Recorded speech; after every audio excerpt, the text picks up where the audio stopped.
Mimi was born in Pickshin, West Virginia, a place that I never heard of before. And my grandmother, Mimi's mother, was 15 years old when she was born. Her older sister, Rachel, and her husband, Arthur Bates, took Mom in, so she lived with them until she was 14 and Rachel died. Back in those days, men were looking for wives, and Arthur wanted to make Mama his wife, and Mama wasn't having it. So she absconded and took off, and she was on her own. She was in Birmingham, Alabama for a while, and then she ended up in Detroit to work at a dry cleaner's. And she met this young lady at the dry cleaner's named Shirley Long, and they developed a really tight friendship. And then Shirley said, well, I have a single brother. Do you want to meet him? And Mom was like, well, yeah. This young man was due home on leave very shortly, and when he came home, this tall, handsome soldier walked in, and Mama said her knees buckled because he was the most beautiful thing she had ever seen. And he in turn said something similar about her. He said that she was the cutest little chocolate beauty, and her beauty to him was striking. And not long after they met, they got married. And they lived together as husband and wife for 23 years. During the course of the marriage, they had 4 children, 3 girls and a boy. Mimi was unique, and she had her own mind, and she did what she wanted to do. Nobody was the boss of Mimi.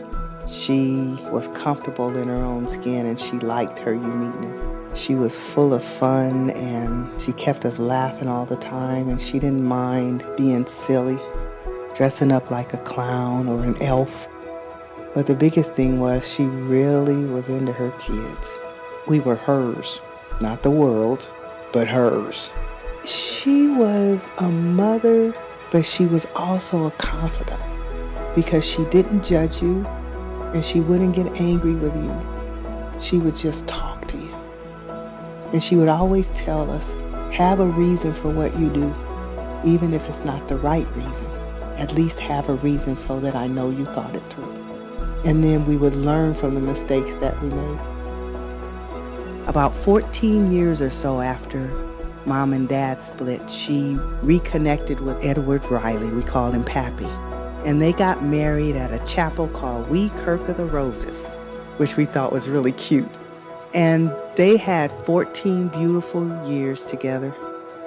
Then Pappy passed away at the age of 91, almost 92. But during that time, Mom and Pappy spent a lot of time doing child evangelism and ministering together and singing, and Pappy would help Mama with her clown stuff and all that sort of thing. And he was a sweet man that loved us, and he knew that we loved him. What a lot of people didn't know about Mom was that she was one of the original fashionistas. She loved the glitter and the bling and the lace and the satin. My grandmother instilled that in her because Granny was quite a fashionista herself. Granny liked the boas and the furs, and she would always want her hat and her gloves before she would go anywhere. And so we know that Mom got that fashion sense from her. You could see the true essence of her natural beauty when you look at the different photo shoots that she had done. It was so beautiful to just see how she could take the beauty that God gave her and make it stunning, from her skin to her smile to her eyes. Another love in Mama's life was music. She had the most beautiful soprano voice, and she would bless us with that voice in church. She would sing around the house. She would sing us to sleep. And her voice was so melodic that when we were sick, she would sing us into feeling better. Mom hadn't finished high school by the time I was born, but she did go back to adult school, and she graduated with her high school diploma when I was 5 in 1965. She decided she wanted to do something different, so she went to a training program for a psychiatric technician. And she was so excited when she graduated from that program. Mom felt like education was like the key to success in life, and she instilled how important education was, and that has actually been something that went through all of our kids because all of her children are at least master's prepared. The life she lived, the love she showed, the joy she brought is now her legacy. Mimi, we are your legacy. For everyone, an existential question, how we fall asleep at night and wake to morning light, to a new day. Is this love? If I should die before I wake, rest assured that I am safe. I fell asleep last night, I woke to morning light, to a new day. Is this love?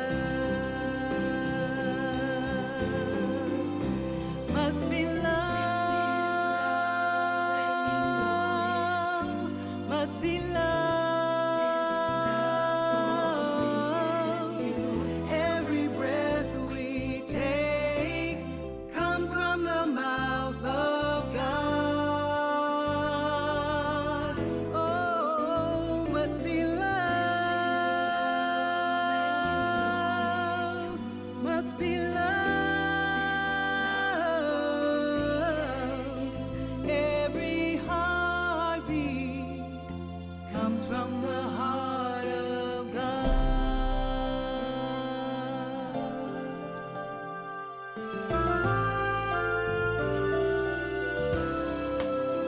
We see the trees turning brown. We feel the autumn winds blowing as the leaves fall to the ground. The earth keeps spinning around. Then winter, spring, summer. Is this love? Is this our eternal home? The place where